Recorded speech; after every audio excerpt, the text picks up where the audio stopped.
Captain Deane's Treasure. Written and read by Chris Halton. Across the misty and forlorn marshes of Sandleford, in the county of Lancashire, a ghostly echo of a church bell is sometimes chimed late into the night, and often on a full moon, where sometimes it is observed by wildfowlers and fishermen, the presence of a rowing boat crewed by tricorn-hatted men, whose silhouettes painted by moonlight silently drift to shore before fading away into the ether. It is claimed that these spiritual shades were the survivors of a brigantine pirate ship called the Terror. This formidable boat, armed with 10 cannons and crewed by 100 men, attacked, boarded and sunk merchant ships sailing from the New World to their home ports laden with gold, silver and spices. Their captain, a nefariously cruel character called William Deane, was one of only 6 survivors following a cannon duel with 2 Royal Navy cutters that pounded her to oblivion off the Sandleford coast, sending her and most of the crew to a well-deserved watery grave. The ghostly echoes of the church bell are believed to be the restless spirits of these unfortunate men, forever haunting the marshes where their ship met its end. Apparently, a king's ransom of precious gold the Spanish looted from the Incas was on that sole surviving boat, and like the 6 men, it was never seen again. Harmon de Marquis, an antiquary of ghosts, published 1815. In August 1922, on a summer break from university, Harry Holden, a young man in his early 20s, arrived in Sandleford, a small port on a tributary of the Sandwell River. Harry was a tall, lean and scholarly man whose eyes were filled with fascination as he arrived at the quaint charm of old Sandleford village. Besides the 15th century Mariner's Rest pub, where he had booked a room for a week, there were only a few buildings, including a row of 17th century clapperboard fishermen's cottages, a grocer, a butcher, a vicarage, a church and a cemetery, the total population being around 40 souls. The wharf and quay offered pleasant views towards the estuary, where a few fishing boats and sailing skiffs were moored. Sandleford was a private haven, little explored even by the then growing tourism market. The only sounds were the screech of gulls following the landing of fish, and the occasional bark of a dog. The sight of old fishermen with big bushy beards, who were busy weaving repairs to a large fishing net, and 2 small dogs frolicking nearby completed the scene. Harry felt the peace and contentment he needed after 2 years of intense study towards a degree in archaeology. He sauntered to the pub, where he was to be greeted by the publican's wife, Mrs. Audrey German, a large and jolly lady in her 50s, with curly auburn hair and rosy red cheeks. Mrs. German, wearing a large apron over a red polka-dotted dress, was busy hanging clothes to dry in the pub garden. She was deep in thought and quite unaware that Harry had quietly wandered in, so he coughed a little, which caused her to look around quickly and say in surprise, "How can I help you, young sir? Oh, you quite made me jump." He apologized and said, "Harry Holden, ma'am, you must be Mrs. German, yes? I booked a week here for a break from university life and phoned you last week." She smiled. "Yes, of course, how silly of me. My mind was on the housework. If you follow me, Mr. Holden, I will take you to your room." They went inside through the rear entrance, and she stopped at a key cabinet behind the bar on the way to the staircase, and withdrew 2 keys. "One is your room, sir, and the other is the back door key if it's late, but be quiet, mind you. Arthur, my husband has to be up early in the morning." Eventually, at the top of the staircase, she opened one of 6 doors on the landing and said, "Here you are, sir, and with a fine view over the Sandleford marshes. But you don't want to be wandering in there, as it can be quite dangerous with the soft mud." The room, adorned with a heavily beamed ceiling, had a small single bed, a washstand and a mahogany wardrobe. It had an attractive view of a flat marsh, extending a mile towards the open sea from a heavy oak sash window. "The window opens, sir, but be careful, as the frame can sometimes stick when damp. I see you have a case with you, so I'll leave you to unpack." Whistling quietly to herself, she returned downstairs. Harry spent the remainder of the day in his room relaxing after a long bus and train journey to get there from his home in Essex, where he left early that day for the long haul to the village. Harry was attracted by the history of the area, particularly a now long-lost abbey of St. Antoine, which once stood on the marshes. The abbey, a once grand structure of Gothic architecture, was a now forgotten beacon of faith and learning in the region. After the dissolution of the Catholic Church by Henry VIII, the once thriving abbey was dismantled for its materials and used for building work. Some of the finer country houses in the district were built from its stone, leaving no legacy of its history, other than a few stumpy foundation stones that remained. He hoped to explore this area as part of a thesis he planned to write. Despite the prudent warnings of the landlady, he intended to explore there the following day and enjoy the serenity that once attracted the founding Cistercian monks to settle. It would be a day of walking, relaxation and historical research around this now forgotten landmark. That evening he enjoyed a meal in the lounge and decided to sit in the snug bar afterwards with a glass of beer, where a small party of locals had gathered to quaff a few frothy pints. As he walked in, they briefly stopped chatting at the presence of this interloper, and one of them, a rugged man with a weather-beaten face that resembled old leather, smiled at him and said, "Where ye from, young un?" Harry smiled in return, and the man, who introduced himself as Henry Beardsell, beckoned to sit beside him on a bench seat. "My name is Harry Holden, sir. I am here for a few days, enjoying a walking holiday and exploring the ruins of the old abbey."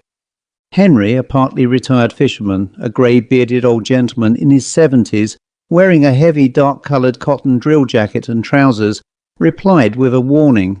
"Those marshes ain't safe, Harry, as your tide can sometimes quicken when it comes in, and you can soon find yourself in trouble. I know the marshes like the back of my hand, and can guide you through the safe areas if you like." He smiled, having taken a shine to the young man, and jokingly said, "But it'll cost ye beers in the evening." Having agreed to help the following day at low tide, they chatted a while longer before Harry retired for the evening. They had arranged to meet outside the pub at 11 a.m. the next day. Next day they met as agreed. Henry, wearing wader boots, brought an extra pair for Harry to wear as part of the safe path was through some muddy or water-filled terrain. Harry was wearing a knapsack containing a map, 2 bottles of porter, sandwiches, and some small handheld portable digging tools for reviewing any site material at the ruins. After half an hour of negotiating a weaving path through the marshland, they eventually reached solid ground, which once was the foundation land of the old abbey. The monks had reclaimed this from the marsh by using oak pilings, and even now, centuries later, the land was grassed and was now partly used for cattle grazing by a farmer who had access from a former causeway leading from a neighbouring village some miles distant and much further down the coast. Both men stopped briefly and sat on the rump of an abbey wall to rest a little before exploring further. Henry, catching his breath as the trek was arduous across sticky mud, said, "What's your interest here, young man? Because other than yourself, others rarely come out thus far." "Oh, I'm studying archaeology, Henry, and this place has always fascinated me, as I could never understand why monks laboured so hard to build here. But now that I am sat here in its ruins, I can appreciate the splendid isolation." Henry, packing a clay pipe with coarse tobacco and then lighting it, said, "This place has many legends. There are stories of your ghostly monks seen here sometimes during the year, and even pirates believed to have landed treasure that they never reclaimed. Numerous people tell of seeing these men in a ghostly ship's rowing boat gliding into the inner reaches at night when the tide is in." He puffed his pipe and added, "But this is all nonsense, I can tell ye." Harry explored the ruins for the next hour using the tools he had brought, digging in odd places before reviewing the material. Nothing of much interest was revealed except a few broken remnants of patterned encaustic tile and a piece of carved stone that appeared to have been the tail of some mythological beast from an archway adornment, but little else of any significance. Seeing his disappointment, Henry suggested he take a break before returning. The tide would soon turn, making the shortcut across the marsh dangerous. Its muddy gullies would quickly fill with water, and the alternative route across the causeway would add many hours of walking before returning to the village. So reluctantly they sat down, drinking a cooling bottle of porter beer before trudging back to the village. On the way back, Henry, who had collected long twigs and small branches from a dead alder tree near the abbey, used them to mark out a safe path by pushing them upright into the soft mud, adding, "If you need to come back, look out for these and you'll be safe." As Henry was busy the next day, Harry decided to venture alone, using Henry's safe passage back to the ruins on the marshes. It was a bright, sunny day, with a gentle breeze common to these parts. Having the loan of Henry's wading boots certainly helped negotiate the obstacles, and very soon he was back to where they were the day before. This time, however, he decided to explore the remains of a stone-pillared wharf further out from the abbey and edging on the sea.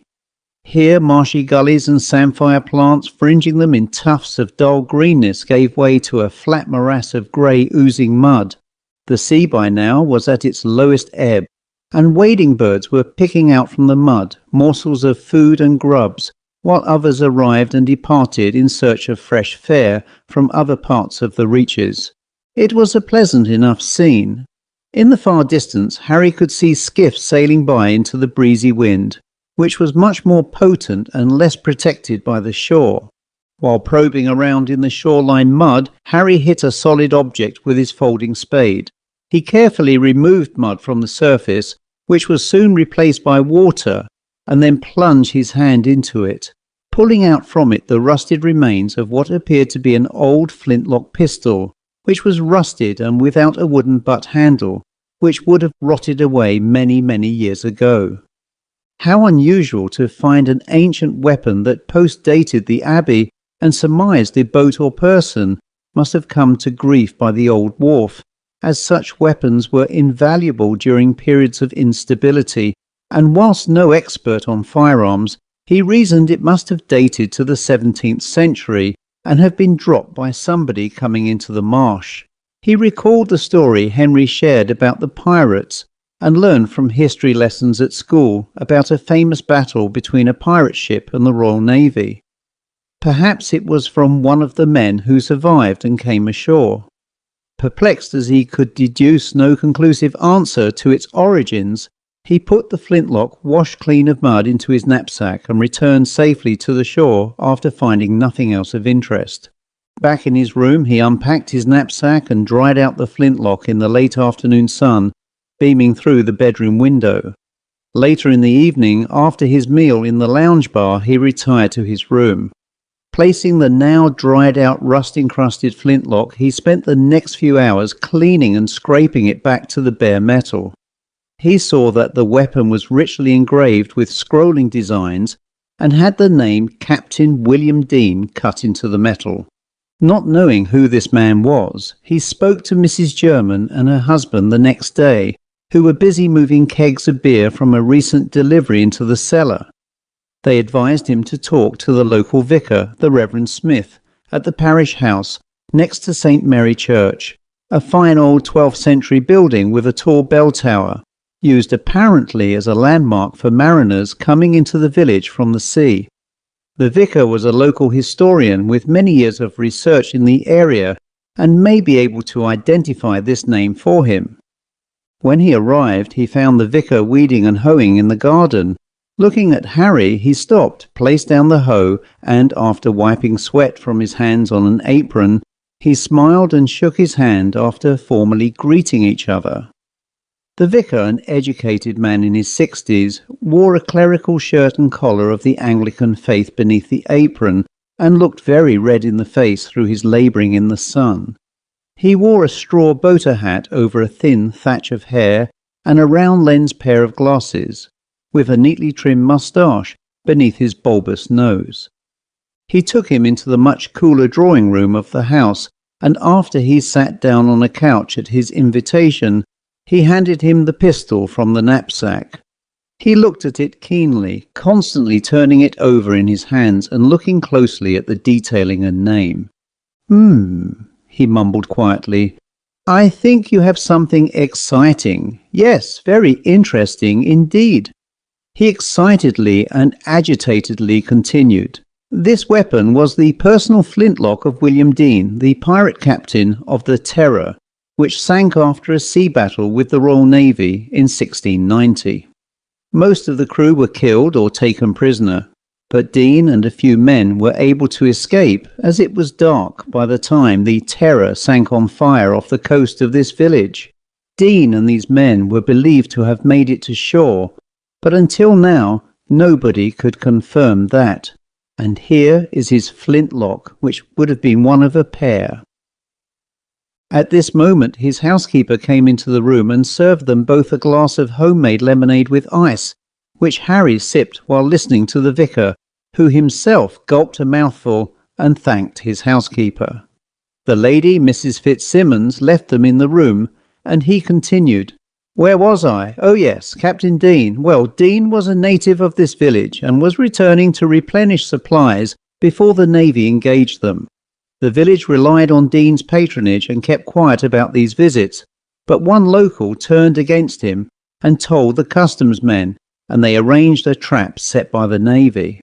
The ship is claimed to have had a chest of gold and silver that Deane took to the shore, but that is a rumour, and 20 years ago a man in a heavy diving suit explored what is left of the ship's remains, and nothing was found.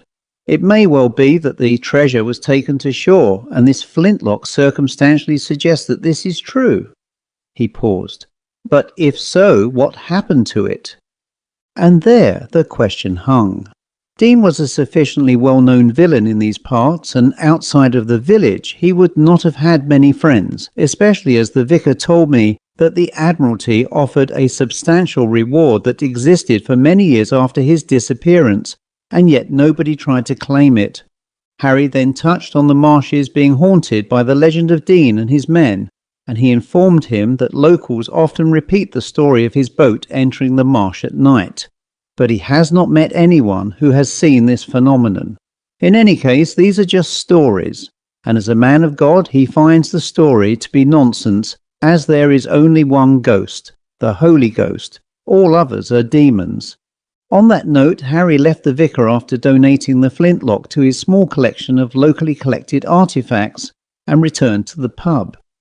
Harry decided that the next night he would wait by the ruined wharf to see whether there was any truth to the haunting, as he, having seen a ghost in his home many years before, believed in them, and perhaps these ghostly shades may lead him to where they might have hidden the treasure.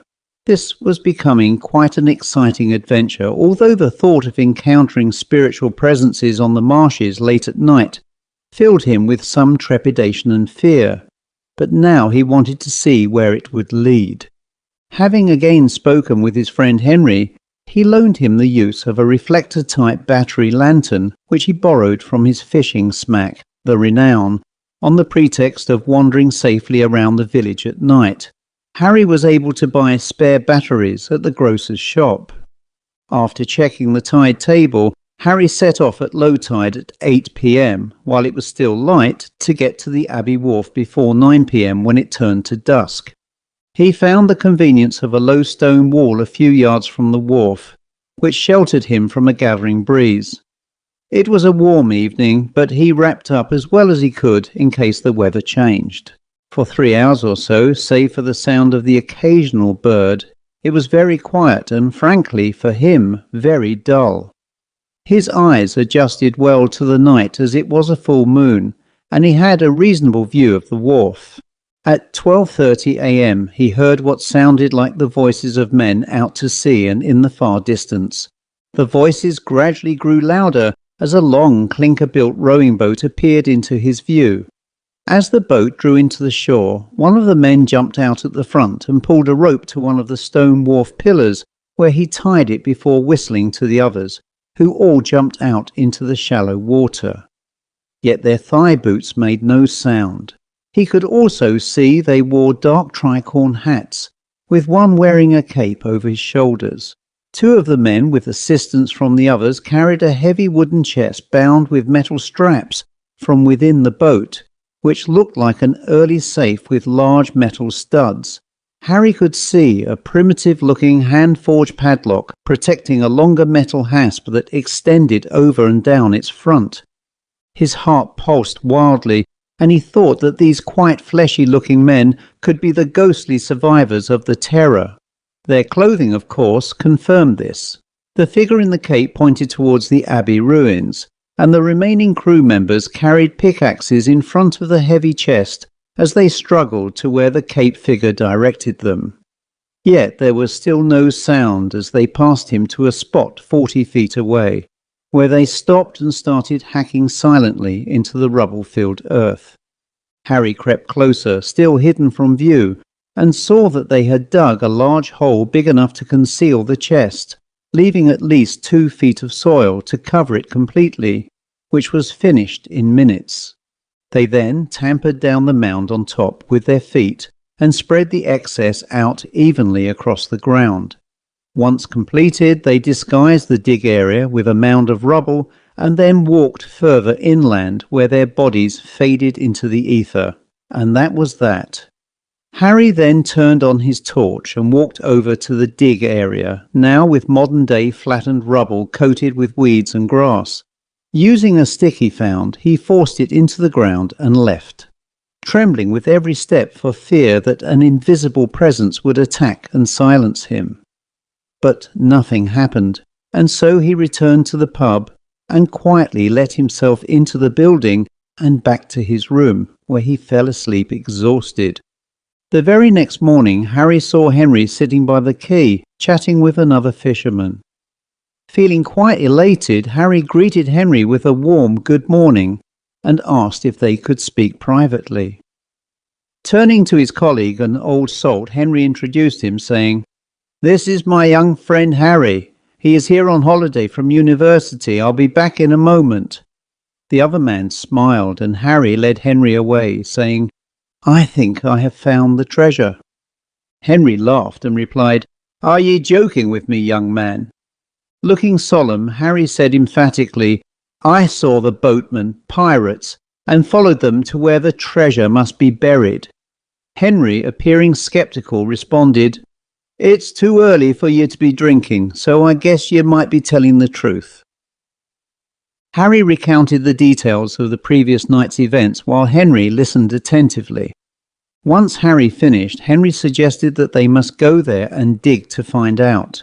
However, digging during the day might attract unwanted attention, so his plan was they should go under the cover of darkness, as it would be 2 feet deep before they hit the lid of the chest, and since the ground is rocky, they will likely need a pickaxe and a shovel to move the dirt.